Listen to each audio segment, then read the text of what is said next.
இயேசு கிறிஸ்துவின் நாமத்தினாலே வாழ்த்துக்கள். பரலோகத்தின் தேவன் உங்கள் அனைவரோடும் இருப்பாராக.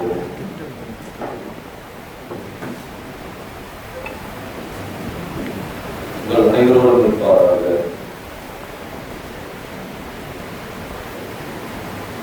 இஸ்ரவேல் மக்கள்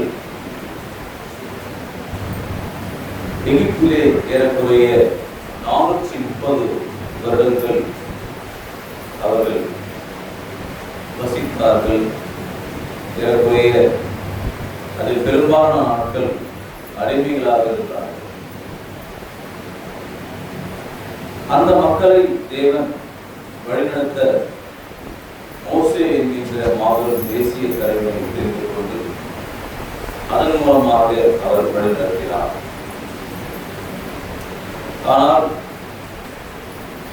இந்த 430 வருடங்கள் கழித்து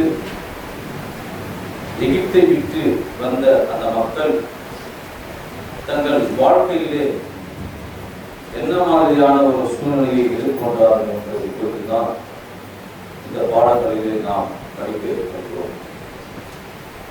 விசேஷமாக அவர்கள்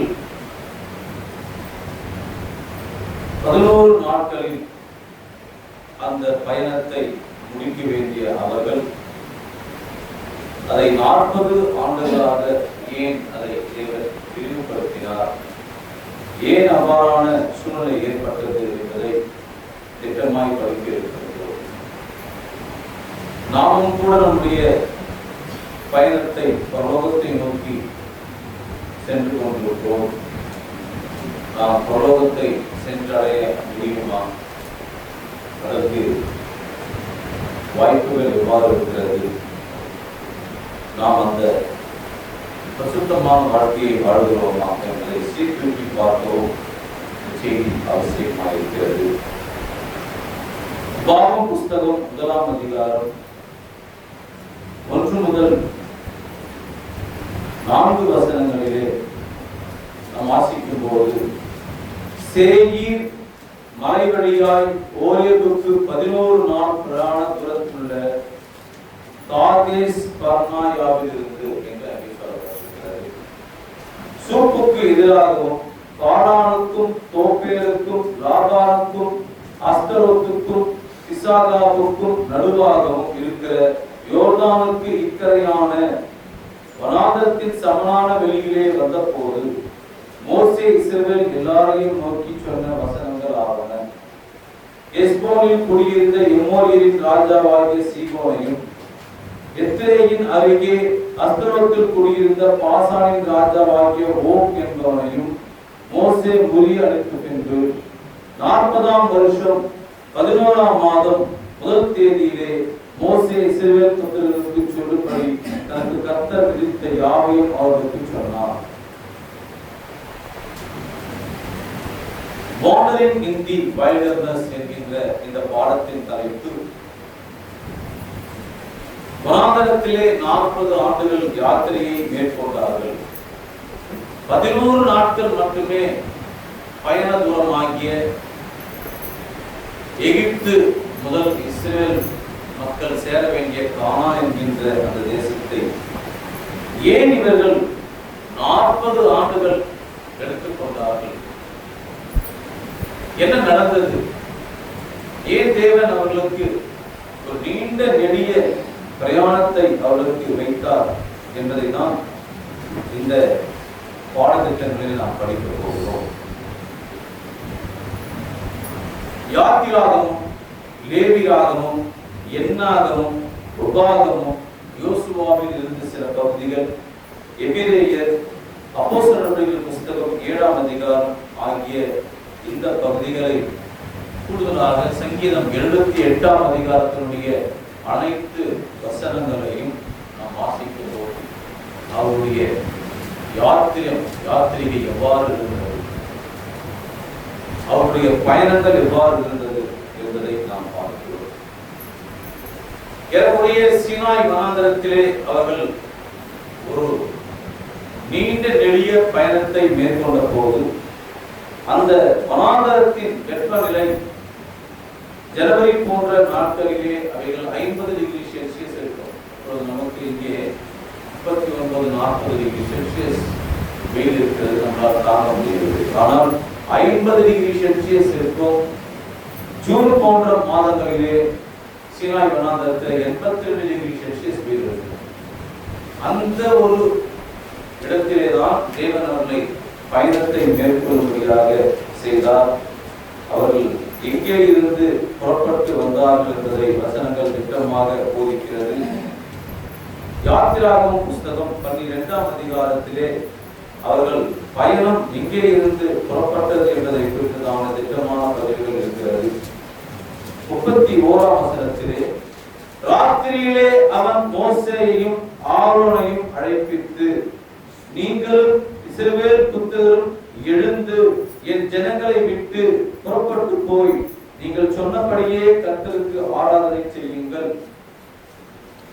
இங்கே இஸ்ரவேல் மக்களை மோசே அவர்கள் பரிசுத்த ஆவியின் மூலமாக பேசும்போது கர்த்தருடைய சேனைகள் என்று அழைக்கிறார். ஏறக்குறைய 6 லட்சம் புருஷர்கள், குழந்தைகள், பெண்கள், ஆடு மாடுகள் இவையெல்லாம் அங்கே புறப்பட அந்த இருந்த வேளையிலே இந்த தேவனுடைய பிள்ளைகளை கர்த்தருடைய சேனைகள் என்று அழைக்கிறார். 35ஆம் வசனம் முதல் நாம் வாசிக்கும் போது, மோசே சொல்லியிருந்தபடி இஸ்ரவேல் ஜனங்கள் எகிப்திடத்தில் வெள்ளியுடைமைகளையும் பொன்னுடைமைகளையும் வஸ்திரங்களையும் கேட்டார்கள். கர்த்தர் ஜனங்களுக்கு எகிப்தின் கண்களில் தயவு கிடைக்கும்படி செய்ததினால் கேட்டதை அவர்களுக்கு கொடுத்தார்கள். விதமாய் அவர்கள் எகிப்தியரை கொள்ளையிட்டார்கள். இஸ்ரவேல் புத்திரர் ராம்சேசை விட்டு கால்நடையாய் பிரயாணம் பண்ணி சுக்கோத்துக்கு போனார்கள். அவர்கள் பிள்ளைகள் தவிர 6 லட்சம் புருஷராய் இருந்தார்கள். அவர்களோட கூட பல ஜாதியான ஜனங்கள் அநேகர் போனதும் அன்றி மிகுதியான ஆடு மாடுகள் முதலான மிருக ஜீவன்களும் போயிற்று. எகிப்திலிருந்து அவர்கள் கொண்டு வந்த பிசைத்த மாவை புளிப்பில்லா அப்பங்களாக சுட்டார்கள். அவர்கள்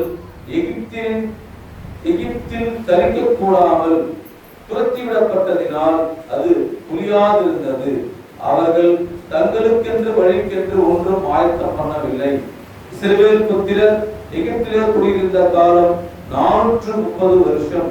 430 வருஷம் முடிந்த அன்றைய தினமே கர்த்தருடைய சேனைகள் எல்லாம் எகிப்து தேசத்திலிருந்து புறப்பட்டது.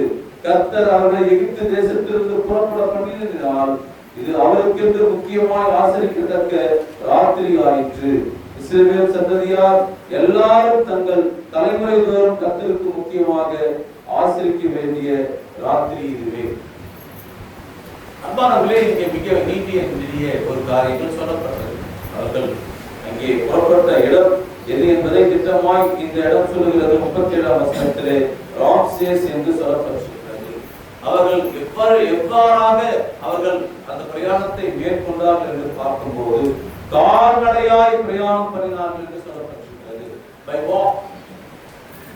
இவ்வளவு நீண்டிய தூரத்தை பஸ்ஸோ அல்லது காரோ மோட்டார் பைக்கோ சைக்கிளோ அல்லது வான ஊர்தியோ போன்ற இக்கால கட்டத்தின் பயணமாக அது அமையாமல், அல்லது ஒரு ரயிலிலே போக வேண்டும் என்றால் sleeper class, 3rd AC, 2nd AC, 1st AC அப்படின்று அவர்கள் சேர் கார் போன்ற காரியங்களை எல்லாம் இல்லாமல் அந்த பயணம் எப்படி அமைய போகிறது என்றால், அவர்கள் எல்லா லக்கேஜையும் அவர்களை என்ன பண்ண வேண்டும், வெட்டி சுமக்க வேண்டும்.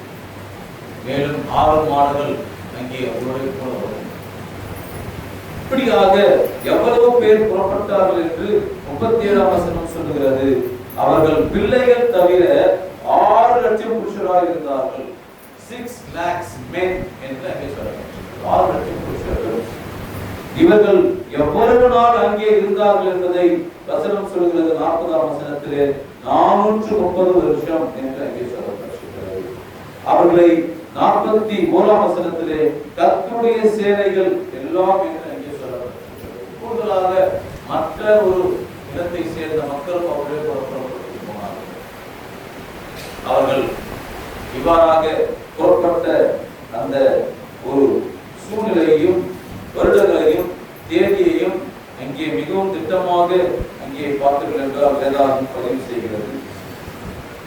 ஆனால் 11 நாட்கள் பிரயாணம் என்று உபாகமம் 1ஆம் அதிகாரத்திலே நாம் பார்க்கிறோம். only 11 days. ஆனால் அந்த பிரயாணம் 40 ஆண்டுகள், 40 years. அன்பான தேவனுடைய பிள்ளைகளே, நாமும் கூட ஒரு 70 ஆண்டுகள் அல்லது 80 ஆண்டுகள் 60 ஆண்டுகள் நாம் வாழ்கிறோம். ஆனால் நாம் நம்முடைய பிரயாணத்திலே என்ன விதமான பிரயாணத்தை மேற்கொள்கிறோம், எப்படி அந்த பிரயாணம் அமைய போகிறது, இந்த பிரயாணத்தில் நாம் எப்படி நடந்து கொள்கிறோம், இஸ்ரவேல் மக்கள் எப்படி நடந்து கொண்டார்கள், அவர்களை தேவன் எவ்வாறாக காப்பாற்றினார் என்ற பட்டியலை இந்த அருமையான வேலையிலே கொடுக்க இருக்கின்றேன். ஒருவர் சொன்னார், இடத்திலே தாவீது ஏறக்குறைய 120 வருஷம் ஆண்டிருப்பாரா என்று கேட்டார். நான் ஒரு இடத்திலே சொன்னேன், தாவீது ஆட்சி செய்த ஆண்டுகள் 40 ஆண்டுகள் தான். ஒருவேளை அவர் 30 ஆண்டுகளுக்கு அந்த பதவிக்கு வந்திருப்பாரானால் அவர் ஆட்சி செய்த 20 வருஷம் தான் மொத்தம். வாழ்ந்த நாட்கள் எவ்வளவு? 70 years தான். 70 ஆண்டுகள் தான் வாழ்ந்திருக்கார். ஆனால் அந்த 70 ஆண்டுகளிலே தன்னுடைய வாழ்க்கையிலே அநேக சறுக்கல்களை அவர் சந்தித்திருந்தோம். ஒரு முறை தேவனுக்கு விரோதமான பாவம் செய்திருந்தும் கூட அவருடைய வாழ்வு எப்படியாக அமைந்தது என்றால் என் இதயத்திற்கு ஏற்றவர் என்று அமைந்தது. ஆனால் இந்த இஸ்ரவேல் மக்கள் எவ்வாறாக அவர்கள் காப்பாற்றப்பட்டார்கள் என்ற நீண்ட நெடிய ஒரு காரியத்தை சொல்ல நான் இந்த கடுமையான காலை வேளையிலே விரும்புகின்றேன். பரலோகத்தின் தேவன் அவர்கள் இடம் சென்றே சந்தித்து அவர்களுக்கு நன்மைகளை செய்தார். எங்கேயெல்லாம் இஸ்ரவேல் மக்கள் இந்த பிரயாணத்தை மேற்கொண்டார்களோ, அவர்கள் கால்களின் மூலமாக நடந்தார்களோ, ஆந்திரத்திலே அவர்கள் கால்கள் பட்டதோ, அங்கெல்லாம் சென்று தேவன் அவர்கள் என்ன பண்ணாரு? நேசித்தார், போஷித்தார், காப்பாற்றினார், அவர்களை பார்த்தீர்கள் என்றால் கண்ணீரை துடைத்தார். வாக்குத்தத்தம் பண்ணப்பட்ட தேசம் சென்று சேர்வது சுலபம் அல்ல. இது ஒரு அபூர்வமான பயணம். ஆனால் இது விலை மதிக்க முடியாத ஒரு பயணமாய் வேதாகமம் பதிவு செய்கிறது. யாத்திராகமம் 13ஆம் அதிகாரம் 17ஆம் வசனத்திலே நாம் வாசிக்கும் போது,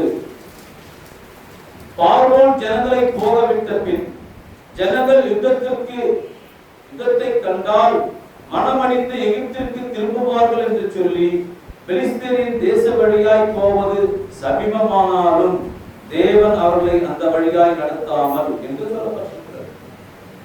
முதல் காரணம் அதுதான். ஒருவேளை அவர்கள் இந்த பாலஸ்தீன தேசத்தின் வழியாய் செல்வார்களானால், பெலிஸ்தரின் தேச வழியாய் அவர்கள் போவார்களானால், அவருடைய பயணங்கள் 11 நாட்களாக இருந்தாலும் யுத்தத்திற்கு பயந்து அவர்கள் மறுபடியுமாக எகிப்திற்கு சென்று விடுவார்கள் என்பதை தேவன் அறிந்திருந்ததினாலேதான் அவர்களை வேறே வழியிலே அவர்களை வழிநடத்தினார். அந்த வேறே வழி என்னவென்றால், அவர்கள் கடந்து வந்த போது அவர்களுக்கு எதிரே ஒரு மிகப்பெரிய சமுத்திரம் இருந்தது. அந்த சமுத்திரத்தின் பெயர் சிவந்த சமுத்திரம், ஆங்கிலத்தில் ரெட் சி. அவர்கள் ஒரு சாலை வழியாக, ஏனென்றால் கால்நடை வழியாக அவர்கள் செல்ல இருந்தது. அப்படி செல்வார்களானால் அநேகரை வெற்றி கொண்டு யுத்தம் செய்து அந்த தேசங்களை 11 நாட்களுக்குள் சென்றடைய முடியும். ஆனால் போர் வருமானால் இத்தனை நாட்கள் அடிமைகளாய் இருந்த இந்த மக்கள் போருக்கு ஒருவேளை அவர்கள் பழகாதிருந்து இது நமக்கு மிகவும் தேவையற்ற செயல் என்று திரும்பவும் எகிப்திற்கு செல்வார்கள் என்பதை தேவன் அறிந்து அவர்களை வேறே வழியிலே நடத்த விரும்பினார். ஆனால் அந்த இடம் மிகப்பெரிய ஒரு சமுத்திரமாயிருந்தது. இப்பொழுது சமுத்திரம் அவர்களுக்கு முன்பதாக இருக்கிறது. இங்கே நாம் பார்க்கின்றோம், வழியே இல்லை என்ற சூழ்நிலையில் தேவன் வழியை ஏற்படுத்துவார். காலை வேளையிலே நீங்கள் கற்றுக்கொள்ளக்கூடிய பாடம். சமுத்திரத்தில் ஏதாகிலும் வழி இருக்கிறதா நடந்து செல்ல? Is there any path or way to walk inside the sea or ocean? ஏதாகிலும் பாதைகள் இருக்கிறதா? ஸ்டேட் ஹைவே இருக்கிறதா? நேஷனல் ஹைவே இருக்கிறதா? ஒத்தையடி பாதை இருக்கிறதா? புருஷர்கள் மட்டும் 6 லட்சம் பேர் போக வேண்டுமே, சமுத்திரம் இருக்கிறது, பாதையே இல்லை என்று திகைத்த இஸ்ரவேல் மக்களுக்கு தேவன் என்ன பண்ணார்? பாதை பண்ணார். நம் வாழ்க்கையிலே இதுக்கு மேல் அவ்வளவுதான், முட்டுச்சந்து என்று முட்டி கொண்டு நிற்கலாம் என்று எண்ணுகிற முட்டாளான யோசனைகளை யோசித்துக் கொண்டிருக்கும் சபையாரே, தேவன் உங்களுக்கு என்ன பண்ணாரு? அந்த முட்டுச்சந்தில் இருந்து ஒரு பாதையை காட்ட அந்த பாதையை தெரியாமல் என் வாழ்க்கை முடிந்து விட்டது, எனக்கு குழந்தை இல்லை, எனக்கு வேலை இல்லை, எனக்கு உடம்பு சரியில்லை, எனக்கு மனைவி சரியில்லை, எனக்கு எதுவுமே சரியில்லை, எனக்கு வேலை மேலே எந்த விதமான சமாதானம் இல்லை என்று எத்தனையோ பிரச்சனைகள் வாழ்க்கையில் இருந்து கொண்டிருக்கிறது. இதிலிருந்து நமக்கு ஒரு வழி கிடைக்குமா, இதிலிருந்து நமக்கு ஏதாவது கிடைக்குமா என்று நினைத்துக் கொண்டிருக்கிற சபையாரே, நிச்சயம் தேவன் வழியை காட்டுவார் என்பதற்கு தான் இந்த யாத்திரிகம் என்கின்ற ஒரு மாபெரும் யாத்திரையிலே தேவன் அவர் குறிப்பிடுகின்ற அந்த வசனம் அற்புதமான வசனமாய் 13ஆம் அதிகாரம் யாத்திராகமம் புத்தகம் 18ஆம் வசனத்திலே பதிவாயிருக்கிறது. சிவந்த சமுத்திரத்தின் வனாந்தர வழியாய் ஜனங்களை சுற்றி போக பண்ணினார். இஸ்ரவேல் புத்திரர் எகிப்து தேசத்திலிருந்து அணியணியாய் புறப்பட்டு போனார்கள்.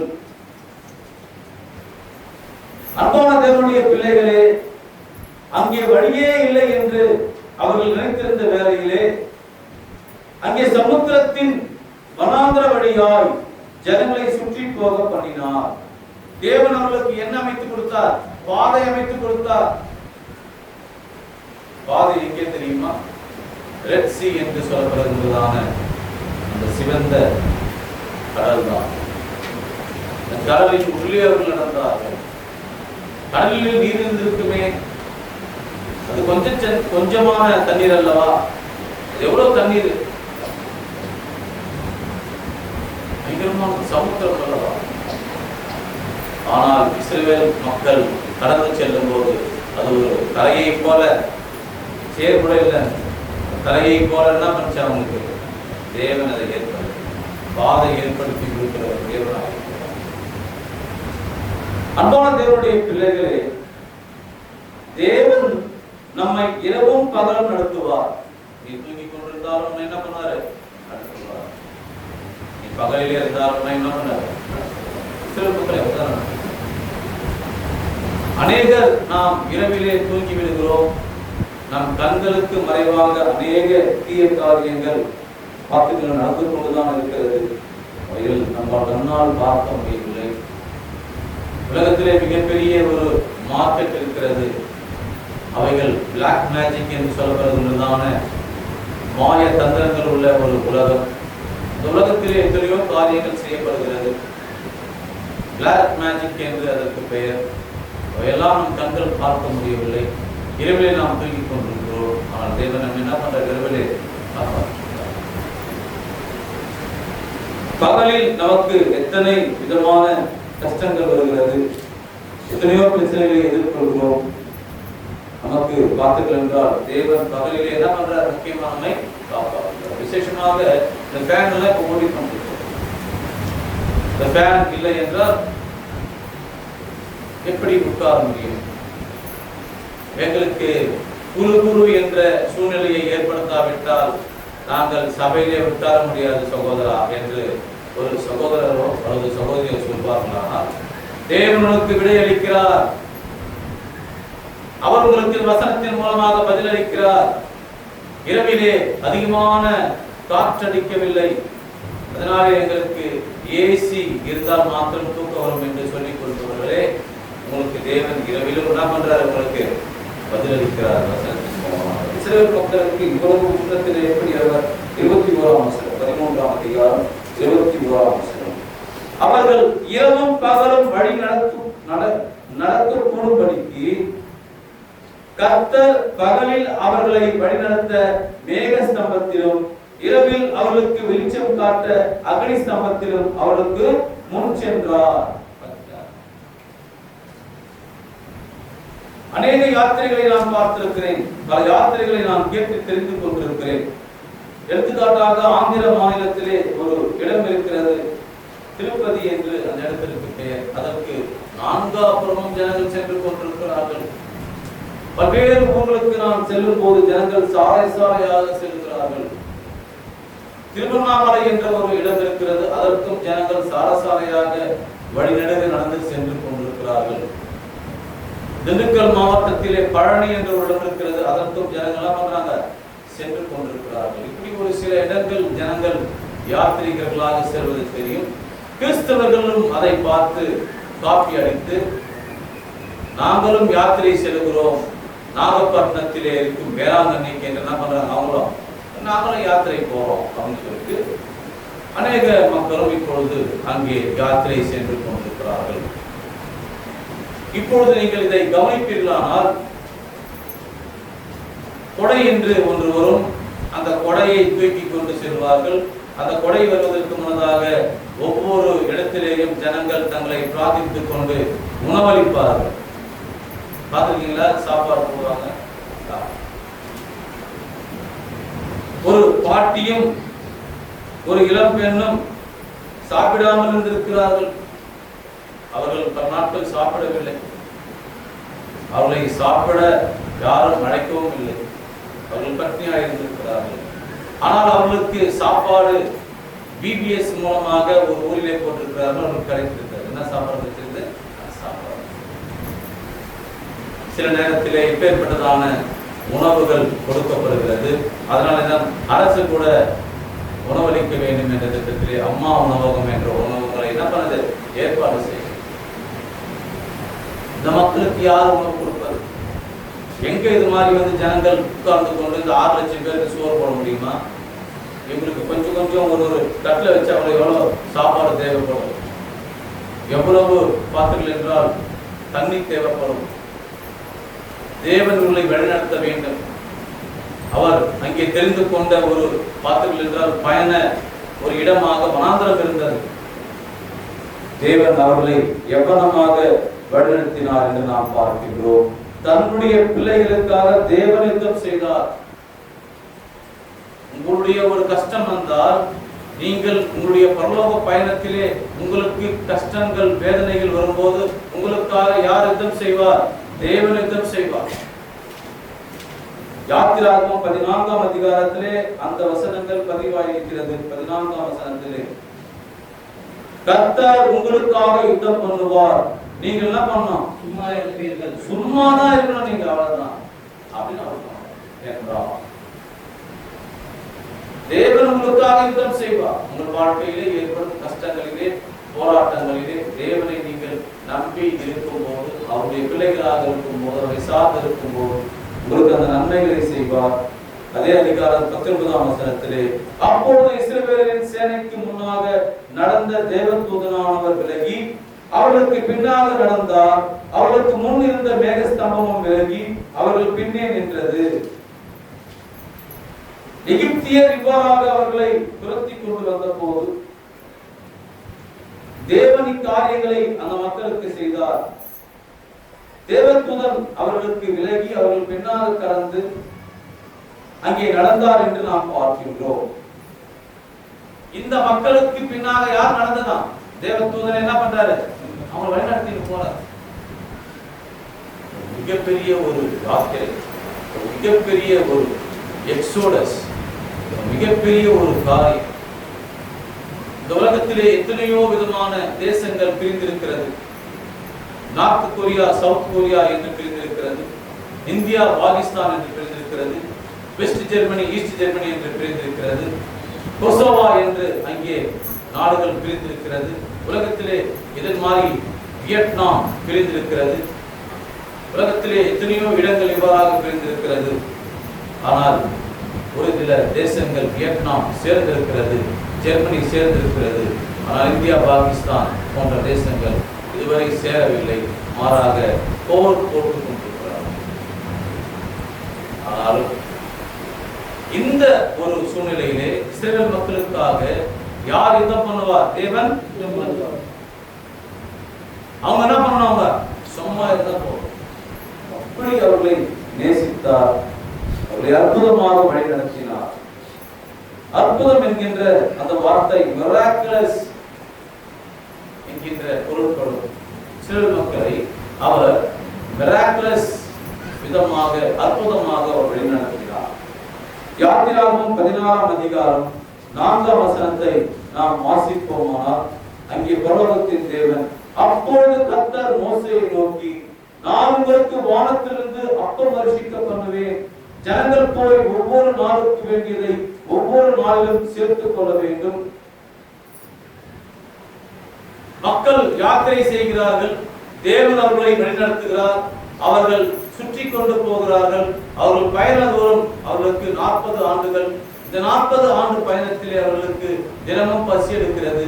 உங்களுக்கு 3 வேளை பசி எடுப்பதை போல இஸ்ரவேல் மக்களுக்கு 3 வேளை பசி எடுக்கும். அந்த 3 வேளை பசி எடுத்தால் சோறு போடுவதற்கு உங்க அம்மா உங்க அப்பாவை கேட்குறீங்க, அல்லது காசு இருந்தா ஹோட்டலுக்கு போறீங்க. அப்படியும் பாத்தீங்கன்னா இந்த காலகட்டத்தின்படி ஸ்விக்கியில ஆர்டர் பண்ணி சாப்பிடுறீங்க. ஏன்னா பசி எடுக்குது. நீங்க சும்மா இருந்தாலும் பசி என்ன பண்ணும்? என்னம்மா ஏதோ ஊருக்கா இல்லையா, ஏதோ ஒரு மிளகானா இல்லையா, எதனா ஒரு தொட்டுக்காய் இல்லையா? ஜனங்க அந்த கிராமத்துல கேட்கறான். என்ன கேட்கறான்? தொட்டுக்காய் இல்லையா, எதனா இல்லையா? அப்படிதானே பெற்றோர் இடத்துல ஜனம் கேட்கறாங்க. பொரியல் இல்லாத சமையலே கிடையாது, பொரியல் இல்லாத வீடே கிடையாது. ஒரு அப்பளம்னா வராமா? ஒரு அப்பளம்னா வர.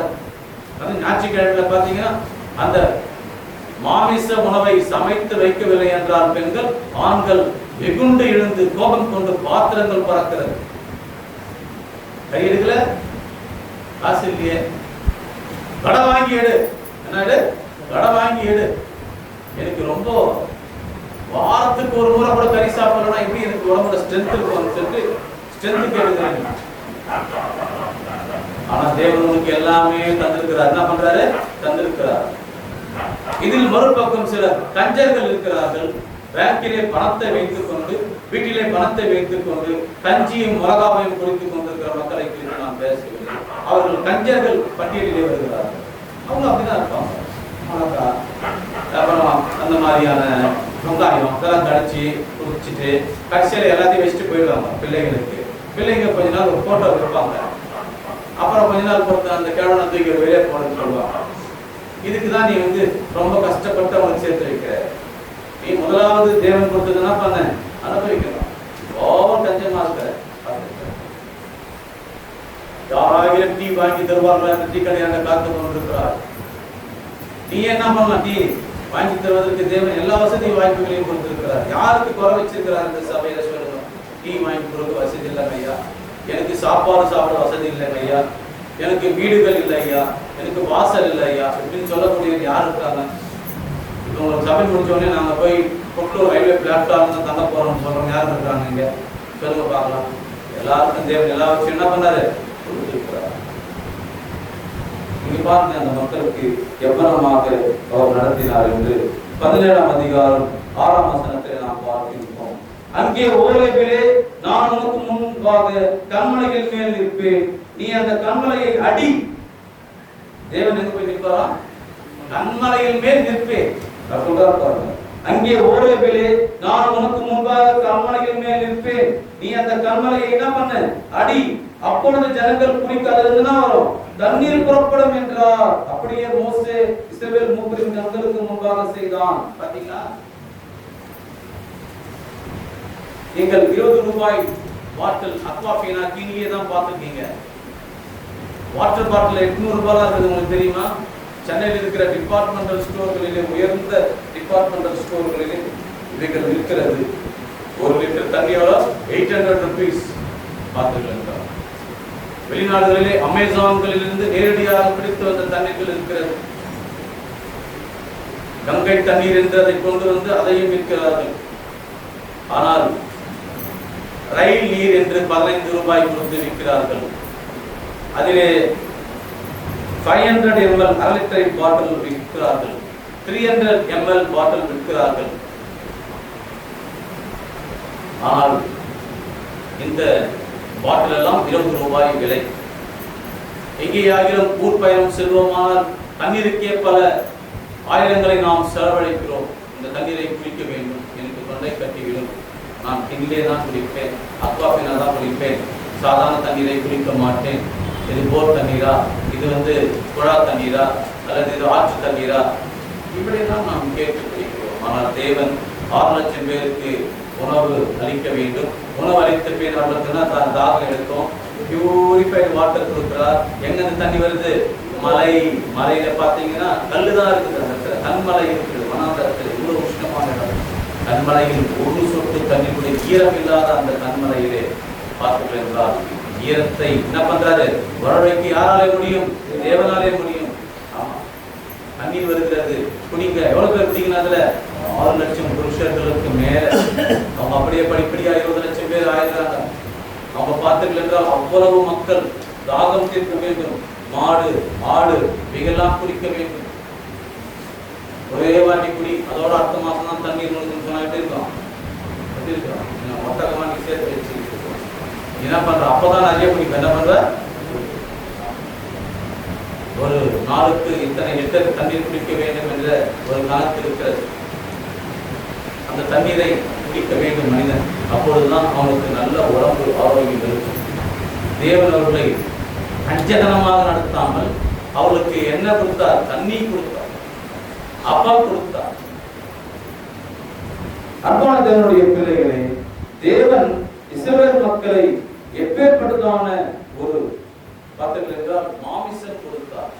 ஆனால் இவ்வளத்தையும் கொடுத்த தேவன் அவருக்கு ஒரு அப்சர்வேஷன் கொடுக்கிறார். என்ன பண்றாரு? அப்சர்வேஷன். இவ்வளவு நாள் உங்களுக்கு நான் ஊழியக்காரனாக இருக்கிறேன், உங்களை குறித்து நான் என்ன சொல்லுவேன்? இந்த மக்கள் எப்படிப்பட்ட ஒரு சபையாருன்னா, நான் எல்லா இடத்துல எப்படி சொல்றேன்னு சொன்னா, அருமையான சபையார் என் சபையாருன்னு சொல்லி ஒவ்வொரு ஊழியக்காரனும் அதை என்ன பண்றாங்க? சொல்லிக் கொண்டிருக்கிறார். ஆனால் மனதிலே அவளுக்கு ஒரு எண்ணம் இருக்கும், இந்த சகோதரன் எப்பேற்பட்டவன் இருக்கும். தேவன் இதையெல்லாம் மனிதனுக்காக பயந்து சொல்லாமலாம் இருக்க விரும்பவில்லை. அவர் ஒரு அப்சர்வேஷன் கொடுக்கிறார். ஒரு மனிதனுக்கு எப்பேற்பட்டவன், இந்த இஸ்ரவேல் மக்கள் எப்பேற்பட்டவர்கள் என்று எத்தனை நாட்கள் எடுத்து ஒரு அப்சர்வேஷன் கொடுத்தார். என்ன கொடுத்தார்? யாத்திராகமம் 32ஆம் அதிகாரத்தில் அந்த அப்சர்வேஷன் இருக்கிறது. பார்க்கிறார்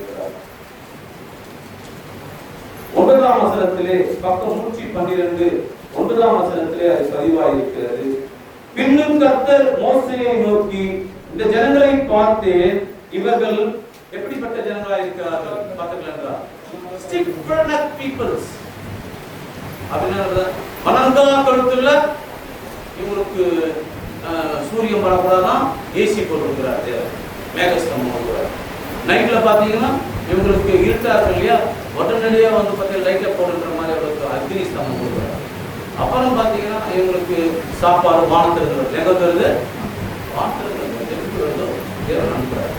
அப்புறம் பார்த்தீங்கன்னா காடை வந்து காடை சாப்பிடுறாங்க, தண்ணி குடிக்கிறாங்க, ஒரு குறையும் இல்லை, நல்லா தூங்குறாங்க. எதனா கம்பெனிக்கு போனாங்களா? அசென்சர் கம்பெனிக்கு போனாங்களா? இல்லை கூகுள் கம்பெனிக்கு போனாங்களா? மைக்ரோசாஃப்ட் கம்பெனிக்கு போனாங்களா? அல்லது பெப்சி கோகோ கோலா கம்பெனிக்கு போனாங்களா? இல்லை கேஎஃப்சி கம்பெனிக்கு போனாங்களா? அமெரிக்க நிறுவனங்களை நான் சொல்லிட்டு இருக்கிறேன். ஒரு வேலையும் கிடையாது. அவங்க இதெல்லாம் சாப்பிட வேண்டியது, ரெஸ்ட் எடுக்க வேண்டியது.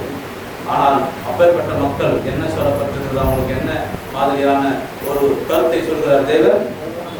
கர்த்தர் மோசேயை நோக்கி, இந்த ஜனங்களை பார்த்து, இவர்கள் எப்படிப்பட்டதான மக்களாக இருக்கிறார்கள்? வணங்கா கழுத்துள்ள ஜனங்கள். கிறிஸ்தவர்களாகிய நம்மை பார்த்தீர்கள் என்றால் இப்படிப்பட்டதான காரியத்தை சொன்னால் எப்படி இருக்கும்? எப்படிப்பட்ட காரியங்கள் இருக்கும்? கொஞ்சம் யோசித்து பாருங்கள். எப்பேற்பட்டதான ஒரு சூழ்நிலை இருக்கும்? இதை குறித்ததான ஒரு திட்டமான பதிவுகள் அங்கே நாம் இங்கே என்னாகும் புஸ்தகத்திலே பரலோகத்தின் தேவன் சொல்கிறார். என்னாகும் புஸ்தகத்திலே 14ஆம் அதிகாரத்தை நாம் வாசித்தோம். அந்த என்னாகும் புஸ்தகத்திலே எப்பேற்பட்டதான காரியத்தை இந்த மக்களை குறித்து சொல்கிறார். அவர்கள் எப்படியெல்லாம் நடந்தார்கள் என்பதை சொல்கிறார். இவ்வளவு தேவன் அவர்களை வழிநடத்தி இருந்தும் அவர்கள் அடிமையாக இருந்து அவ்வளவு கஷ்டப்பட்ட நாட்களிலே தேவன் அவர்களுக்கு அங்கே இரக்கம் காட்டியும் அவர்கள் எவ்வாறாக நடந்து கொண்டார்கள் என்பதை நாம் பார்க்கும்போது என்னாகும் புஸ்தகம் 14ஆம் அதிகாரம் 17ஆம் வசனத்தை நான் வாசிக்கிறேன், கேளுங்கள். ஆகையால் கர்த்தர் நீடிய சாந்தமும் மிகுந்த கிருபையும் உள்ளவர் என்றும் அக்கிரமத்தையும் மீறுதலையும் மன்னிக்கிறவர் என்றும் குற்றமுள்ளவர்களை குற்றமற்றவர்களாக விடாமல் பிதாக்கள் செய்த அக்கிரமத்தை பிள்ளைகளிடத்தில் 3ஆம் 4ஆம் தலைமுறை மட்டும் விசாரிக்கிறவர் என்றும் நீ சொல்லியிருக்கிறபடியே 22ஆம் வசனம் 23ஆம் வசனம் பூமியில் எல்லாம் கர்த்தருடைய மகிமையினாலே நிறைந்திருக்கும், பூமி எல்லாம் கர்த்தருடைய மகிமையினாலே நிறைந்திருக்கும் என்று என்னுடைய ஜீவனை கொண்டு சொல்லுகிறேன். என் மகிமையும் நான் எகிப்திலும் வனாந்தரத்திலும் செய்த அடையாளங்களையும் கண்டிருந்தும் என் சத்தத்திற்கு செவிப்படாமல் இதனோட 10 முறை என்னை பரீட்சை பார்த்த மனிதரில் ஒருவரும். எத்தனை முறை பரீட்சை பார்த்தாங்க? 10 times.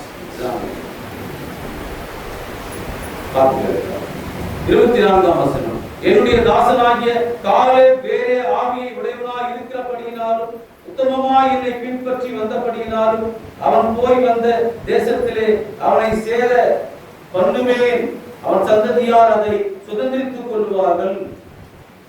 அங்கே மோசே அவர்கள் கூட அதற்கு செல்ல முடியவில்லை, மாறாக இங்கே யார் செல்ல முடியும் என்பதை பரலோகத்தின் தேவன் விவரிக்கிறார். 27, 28 வசனங்களிலே நாம் வாசிக்கின்றோம். எனக்கு விரோதமாய் முறுமுறுக்கிற இந்த பொல்லாத சபையாரை எதுவரைக்கும் பொறுப்பேன். இஸ்ரவேல் புத்திரர்களுக்கு விரோதமாய் முறுமுறுப்பதை கேட்டேன். நீ அவர்களோடு சொல்ல வேண்டியது என்னவென்றால், நீங்கள் என் செவிகள் கேட்க சொன்ன பிரகாரம் உங்களுக்கு செய்வேன் என்பதை என் ஜீவனை கொண்டு சொல்கிறேன் என்று கர்த்தர் உரைக்கிறார். என்ன சொன்னார்? 29ஆம் வசனத்திலே இந்த வனாந்தரத்திலே உங்கள் பிரேதங்கள் விழும். பாத்தீங்களா? Only one thing is disobedience. இஸ்ரவேல் மக்கள் தேவனுக்கு என்ன பண்ணாங்க? கீழ்ப்படியாம போனாங்க, முறுமுறுத்தார்கள். தேவனுடைய மகத்துவங்களை அவர்கள் புரிந்து கொள்ளாமல் அலட்சியம் செய்தார்கள். தேவன் எவ்வளவு கஷ்டப்பட்டு அவர்களை அங்கே அழைத்து கொண்டு வந்த ஒரு சூழ்நிலையை யோசிக்காமல் அவர்கள் அங்கே நாங்கள் திரும்பி போகிறோம் என்று எப்போதும் குறைத்துக் கொண்டிருந்தார்கள். 6 லட்சம் பேரிலே யாரெல்லாம் தேவனுக்கு கீழ்ப்படியவில்லையோ 40 ஆண்டுகளிலே இந்த பயணத்திலே அவர்கள் எங்கே சென்று போவார்கள்? இதனால் நம்முடைய புத்தளம் கல்லறையா அல்லது மன்னவேடா அல்லது கலந்தூரா அல்லது இங்கே போய் நம்முடைய தகப்பனாரை இறக்கமான சொல்லுவாங்க. அது உள்ளதான ஆள் தான். வனாந்தரத்தில் பசிச்சாங்கன்னா அது அவ்வளோதான். அப்புறம் வேற ஊருக்கு போயிடுறாங்களோ, கடந்து போயிடுறாங்கல்ல, அவ்வளோதான். தேவன் சொல்லுகிறார், உங்களின் 20 வயது முதல் அதற்கு மேற்பட்டவர்களாக எண்ணப்பட்ட உங்கள் தொகைக்கு உட்பட்டவர்களும் எனக்கு விரோதமாய் முறுமுறுக்கிறவர்களாகிய அனைவரின் பிரேதங்களும் என்ன பண்ணோம்? 20 இயர்ஸ்க்குள்ள அவங்கள எக்ஸம்ப்ட்.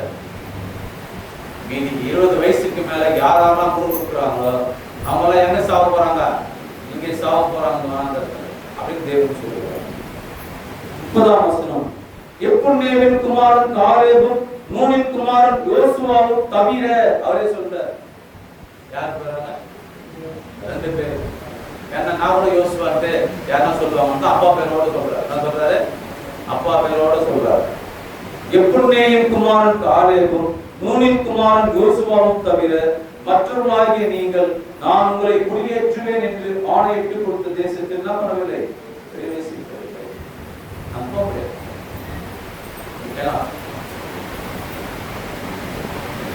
அங்கே 31ஆம் வசனத்திலே கொள்ளையாவார்கள் என்று நீங்கள் சொன்ன உங்கள் குழந்தைகளையோ நான் அதில் பிரவேசிக்க செய்வேன். நீங்கள் அசட்டை பண்ணின தேசத்தை அவர்கள் கண்டறிவார்கள். உங்கள் பிரேதங்களோ இந்த வனாந்தரத்திலே விழும். அவைகள் வனாந்தரத்திலே விழுந்து தீரு மட்டும் உங்கள் பிள்ளைகள் 40 வருஷம் வனாந்தரத்திலே திரிந்து நீங்கள் சோரம் போன பாதகத்தை சுமப்பார்கள். அவெல்லாம் சாவ வரைக்கும் எத்தனை வருஷம் சுத்தினே இருப்பீங்க? வனாந்தரத்துல 40 வருஷம் சுத்தினே இருப்பீங்க. நான் தேவன் சொன்ன ஒரு மாபெரும் பட்டியலை வாசித்தேனே. ஒரு வாலிபனே, ஒரு வாலிப சகோதரனே, சகோதரியே, உன் ரத்த ஓட்டத்திலே தேவனை நீ அலட்சியம் செய்கிறாயா? உன்னுடைய ரத்த ஓட்டம், உன்னுடைய துடிப்பான காரியம் உனக்கு தெனாவட்டை குறிக்கிறதா? இவராய் யோசிக்கிறாயா? அகங்காரமாய் உன்னுடைய சிந்தைகள் இருக்கிறதா? வாலிபனே, உன் வாலிப பிரயத்தில் உன் சிருஷ்டிகரை நினை என்றால் அங்கே நீ ஒரு பெண்ணை நினைத்துக் கொண்டிருக்கிறாயே, அல்லது வேறே சிந்தைகளுடன் இருக்கிறாயே. சபைக்கு வருவதை பார்த்தீர்கள் என்றால் எனக்கு ஏதோ நீ தயவு பார்க்கிறாயே, எனக்கு என்னதோ நீ ஹெல்ப் பண்றாயே, முன்னாட கேட்டா நான் அடுத்த வாரம் வரேன் அப்படின்னு சாதாரணமா சொல்றாயே. நீ எனக்கு ஏதாச்சும் அதிலே ஒரு பார்த்தீர்கள் என்றால் தயவு பண்ணுகிறாயா? சபைக்கு வருவது யாருடைய கடமை? உன் கடமைங்க. இல்லை என்றால் இந்த பரலோக பிரயாணத்திலே நீ செல்ல முடியுமா என்பதை சிந்தித்துக் கொள். அலட்சியமாய் இருப்பாயானால் நீ எப்படி அங்கே சேருவாய்? 14ஆம் அதிகாரத்தினுடைய 40வது வசனத்திலே நாம் பார்க்கின்றோம். அங்கே என்ன மாதிரியான யோசனைகள் அவர்கள் சொல்லுகிறார்கள்? அதிகாலமே அவர்கள் எழுந்திருந்து நாம் என்ன பண்ணோம்? பாவம் செய்தோம், கர்த்தர் வாக்குத்தத்தம் பண்ணின இடத்திற்கு நாங்கள் போவோம் என்று சொல்லி மலையின் உச்சியில் ஏற துணிந்தார்கள். தேவன் தெளிவா சொல்லிட்டாரு. யாரு? எப்புன்னேயின் குமாரன் காலேபோ, நூனின் குமாரன் யோசுவாவும் தவிர மற்றவர்கள் எல்லாம் போக முடியாதுன்னு சொல்லிட்டார். ஆனா அந்த ஜனங்க என்ன பண்றாங்க? அது எப்படி முடியாம போனோம், நாங்களே போய் அதுல கால வச்சிடணும் சொல்லிட்டு இவங்க போறாங்க. தேவனுக்கு விரோதமா நீ என்ன செஞ்ச முடியும் சகோதரா? நீ என்ன பண்ணிட முடியும்? கவனி 40ஆம் வசனம். அதிகாலமே அவர்கள் எழுந்திருந்து நாங்கள் பாவம் செய்தோம், கர்த்தர் வாக்குத்தத்தம் பண்ணின இடத்திற்கு நாங்கள் போவோம் என்று சொல்லி மலையின் உச்சியில் ஏற துணிந்தார்கள். மோசே அவரை நோக்கி, நீங்கள் இப்படி கர்த்தரின் கட்டளையை மீறுகிறது என்ன? அது உங்களுக்கு வாய்க்காது. நீங்கள் உங்கள் சத்துருக்களுக்கு முன்பாக முறிய அடிக்கப்படாதபடிக்கு ஏறி போகாதிருங்கள். கர்த்தர் உங்கள் நடுவில் இரார். அமலேக்கியரும் கானானியரும் அங்கே உங்களுக்கு முன்னே இருக்கிறார்கள். பட்டயத்தினாலே விழுவீர்கள். நீங்கள் கர்த்தரை விட்டு பின்வாங்கினபடியால் கர்த்தர் உங்களோடு இருக்க மாட்டார் என்றான். ஆனாலும் அவர்கள் மலையின் உச்சியில் ஏற துணிந்தார்கள். கர்த்தருடைய உடன்படிக்கையின் பெட்டி மோசேயும் பாளையத்திற்கு போகவில்லை. அப்பொழுது அமலேக்கியரும் கானானியரும் அந்த மலையில இருந்து இறங்கி வந்து அவர்களை முறியடித்து அவர்களை ஓர்மா மட்டும் என்ன பண்ணாங்க?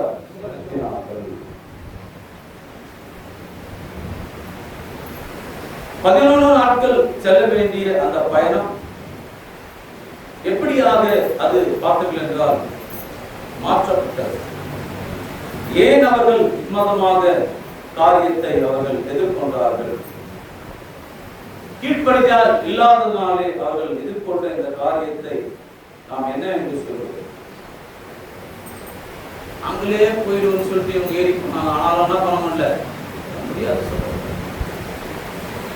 அந்த பக்கம் இருக்கிற பூமியில ஒரு மறுப்புனையில இருக்கிற அந்த இடத்துக்கு அவங்களால போக முடியலன்னு சொன்னா, பரலோகம் இங்க வந்து கையில் போட்டு ஏறி போயிடுவா? நீ இல்ல ஏணி போட்டு ஏறி போயிடுவா? தேவனா உன்னை தூக்கிட்டு போய் அவங்க விட்டாருனா தான் போக முடியும். இல்லைன்னா பண்ண மாட்டேன். உன் வாலிபத்துல நீ கொஞ்சம் தேவன் என்ன தேவன் சொல்ற வசனங்களை கவனி. இல்லைன்னா என்ன பண்ணுவாருன்னு சொன்னா செத்து மடியில ஒன்றும் இல்லாம போயிடுது, வீணாயிடுவ என்பதை நீங்கள் புரிந்து கொள்ள வேண்டும், தெரிந்து கொள்ள வேண்டும். அப்போஸ்தலர் நடவடிக்கைகள் புஸ்தகத்திலே நாம் வாசிக்கின்றோம். தர்மையான வசனங்கள் அங்கே பதிவாகி இருக்கிறது. அப்போஸ்தலர் நடவடிக்கைகள் புஸ்தகம் 9ஆம் அதிகாரம் 2ஆம் வசனத்தை நாம் வாசிக்கின்றோம். இந்த மார்க்கத்தாராகிய புருஷர்களாகிலும் ஸ்திரீகளாகிலும் நான் கண்டு எருசலேமுக்கு கொண்டு வரும்படி தமஸ்குவிலுள்ள ஜெபாலயங்களுக்கு நிருபங்களை கேட்டு வாங்கினான். ஆனால் அங்கே என்ன ஆனார் என்பதை நீங்கள் அறிவீர்கள். அந்த காரியத்திலே சவுல் எப்பேற்பட்டதான ஒரு சூழ்நிலையை எதிர்கொண்டார் என்பதை நீங்கள் அறிவீர்கள். 1 கொரிந்தியர் 10ஆம் அதிகாரத்திலே நாம் வாசிக்கின்றோம். பரலோகத்தின் தேவன் பவுலின் மூலமாக இந்த காரியங்களை நமக்கு அங்கே கோடிட்டு காண்பித்திருக்கிறார்.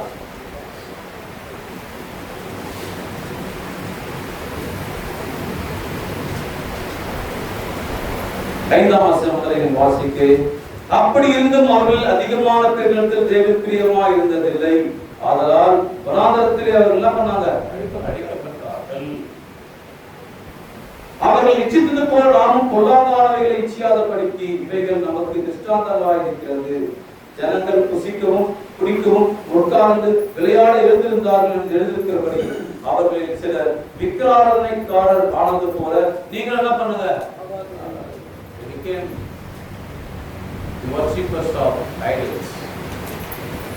அவங்களுக்கு ஆயிட்டாங்க. தேவனுடைய சேனைகள் என்று புறப்பட்டு வந்த மக்கள் தான் அவங்க என்ன ஆயிட்டாங்க? விக்கிராராதனை செய்தார்கள். நீங்களும் அப்படி செய்யாதவர்கள். 8ஆம் வசனத்திலே அவர்களில் சிலர் வேசித்தனம் பண்ணி ஒரே நாளில் 23,000 பேர் விழுந்தார்கள். அது போல நாமும் வேசித்தனம் பண்ணாதிருப்போமாக. என்ன பண்ணா? வேசித்தனம் பண்ணக்கூடாது. 9ஆவது வசனம் அவர்களில் சிலர் கிறிஸ்துவை பரீட்சை பார்த்து பாம்புகளால் அழிக்கப்பட்டார்கள். அது போல நாமும் கிறிஸ்துவை பரீட்சை பாராதிருப்போமாக. யாரெல்லாம் சொல்ற? அவர்களில் சிலர் யாரை சொல்லிருக்காரு? சிலர் மக்கள் தான் சொல்லிருக்காரு. அடுத்த ஒரு லிஸ்ட் கொடுக்கிறார் பாருங்க. அவர்களில் சிலர் முறுமுறுத்து சங்காரக்காரனாலே அழிக்கப்பட்டார்கள். அது போல நீங்கள் என்ன பண்ணுங்க? முறுமுறுக்காதிருங்கள். இவைகளெல்லாம் திருஷ்டாந்தங்களாக உங்களுக்கு அவர்களுக்கு சம்பவித்தது. உலகத்தின் முடிவு காலத்தில் நமக்கு எச்சரிப்புண்டாகும்படி எழுதப்பட்டு இருக்கிறது. இப்படி இருக்க தன்னை நிற்கிறவன் என்று எண்ணுகிறவன் விடாதபடிக்கு எச்சரிக்கையாய் இருக்க கடவன். Dear brother, you are thinking or standing. Be careful. Be careful. ஒரு லிஸ்டே கொடுக்கிறார். இது ஒரு மிகப்பெரிய ஒரு பாடங்கள் நமக்கு சொல்லப்பட்டிருக்கிறது. இந்த மாதிரி ஒரு காரியங்கள் சொல்லப்பட்டிருக்கிறது. தேவன் அவர்களை எவ்வளவாக நேசித்தார் என்றும் தேவன் அவர்களை எவ்வளவாக அவர்களை சகல நன்மைகளால் நிரப்பினார் என்றும் ஆனால் 11 நாட்கள் போக வேண்டிய பிரயாணத்தை ஏன் அவர்கள் 40 ஆண்டுகளாக சென்றார்கள் என்றும் திட்டமாய் விளக்கப்பட்டிருக்கிறது. உபாகமம் புஸ்தகம் 1ஆம் அதிகாரம்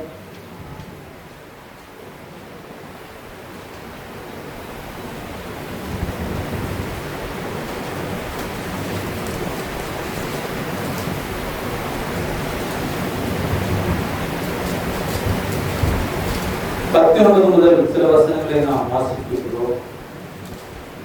நம்முடைய தேவனாகிய கர்த்தர் நமக்கு கட்டளையிட்டபடியே நாம் ஓரேபை விட்டு பிரயாணம் பண்ணி எமோரியரின் மலைநாட்டுக்கு நேராக நீங்கள் கண்ட அந்த பயங்கரமான பெரிய வனாந்தர வழி முழுவதும் நடந்து வந்து காதேஸ் பர்னேயாவிலே சேர்ந்தோம்.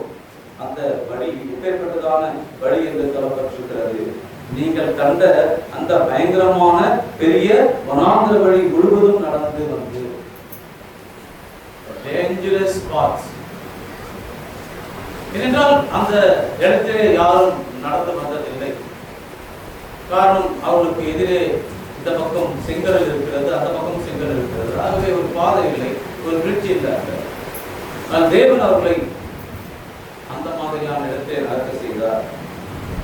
20ஆம் வசனம் அப்பொழுது நான் உங்களை நோக்கி நம்முடைய தேவனாகிய கர்த்தர் நமக்கு கொடுக்கும் எமோரியரின் மலைநாடு மட்டும் வந்து சேர்ந்தீர்கள்.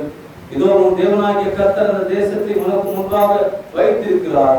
உன் பிதாக்களுடைய தேவனாகிய கர்த்தர் உனக்கு சொன்னபடியே நீ போய் அதை சுதந்திரித்துக் கொள், பயப்படாமலும் கலங்கலாமலும் இரு என்றேன். அப்பொழுது நீங்கள் எல்லாரும் என்னிடத்தில் வந்து நமக்காக அந்த தேசத்தை சோதித்து பார்க்கவும் நாம் இந்த வழியாக அதில் சென்று இந்த பட்டணங்களுக்கு போகலாம் என்று நமக்கு மறுசெய்தி கொண்டு வரவும் நமக்கு முன்னாக மனிதரை அனுப்புவோம் என்றீர்கள்.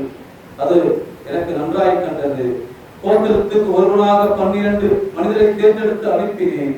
அவர்கள் புறப்பட்டு மலைகளில் ஏறி எஸ்போல் பள்ளத்தாக்கு மட்டும் போய் அதை வேவு பார்த்து அத்தேசத்து கனிகளில் சிலவற்றை தங்கள் கையில் எடுத்துக்கொண்டு நம்மிடத்தில் வந்து நம்முடைய தேவனாகிய கர்த்தர் நமக்கு கொடுக்கும் தேசம் நல்ல தேசம் என்று நம்மிடத்தில் சொன்னார்கள்.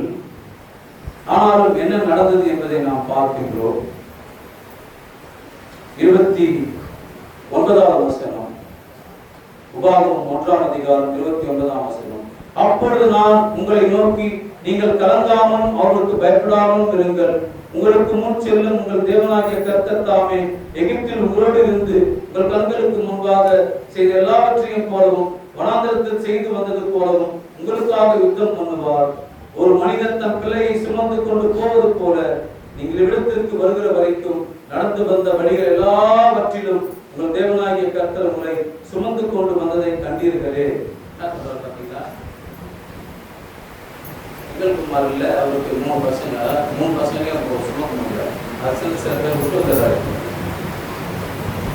சின்ன தம்பி இருக்கா இல்லையா, எபினேசர், அவர் தூக்கிட்டு வர்றாரு.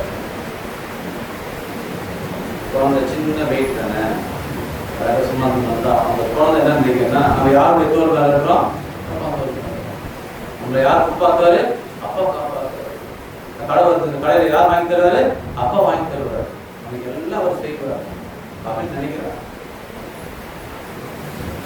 அது போட்டதை போல வசனம் அமைந்திருக்கிறது. 31ஆம் வசனம், ஒரு மனிதன் தன் பிள்ளையை சுமந்து கொண்டு போவது போல நீங்கள் இடத்திற்கு வருகிற வரைக்கும் நடந்து வந்த வழிகள் எல்லாவற்றிலும் உங்கள் தேவனாகிய கர்த்தர் உங்களை சுமந்து கொண்டு வந்ததை கண்டீர்களே. உங்கள் தேவனாகிய கர்த்தர் நீங்கள் பாளையம் இறங்கத்தக்க இடத்தை பார்க்கவும் நீங்கள் போக வேண்டிய வழியை உங்களுக்கு காட்டவும் இரவில் அக்கினியிலும் பகலில் மேகத்திலும் உங்களுக்கு முன் சென்றாரே.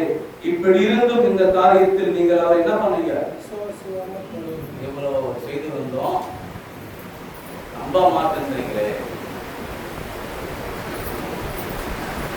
அப்படின்னா வரும் ஒரு மனிதனாக தேவனுக்கு என்ன வந்து 34ஆம் வசனம், ஆகையால் கர்த்தர் உங்கள் வார்த்தையின் சத்தத்தை கேட்டு கடும் கோபம் கொண்டு உங்கள் பிதாக்களுக்கு கொடுப்பேன் என்று நான் ஆணையிட்ட அந்த நல்ல தேசத்தை இந்த பொல்லாத சந்ததியாராகிய மனிதனில் ஒருவரும் காண்பதில்லை என்றும் எப்பனேவின் குமாரனாகிய காலேப் மாத்திரம் அதை காண்பான். அவன் கர்த்தரை உத்தமமாய் பின்பற்றபடியினால் நான் அவன் விரித்து வந்த தேசத்தை அவனுக்கும் அவன் பிள்ளைகளுக்கும் கொடுப்பேன் என்று ஆணையிட்டார். தொடர்ந்து அவர்களை பார்த்து என்றார். காரியத்தை நாம் பார்க்கிறோம். இந்த மாதிரியான ஒரு சூழ்நிலையை நாம் பார்க்கிறோம். இவர்கள் என்ன மாதிரியான காரியத்தை செய்தது நிமித்தம் அவர்கள் எப்பேற்பட்டதான துன்பத்தை அறிவித்தார்கள் என்று அங்கே என்னாகமும் 14ஆம் அதிகாரத்தில் நாம் மறுபடியுமாக வாசிக்க வேண்டிய ஒரு பகுதி இருக்கிறதை நாம் பார்க்கிறோம்.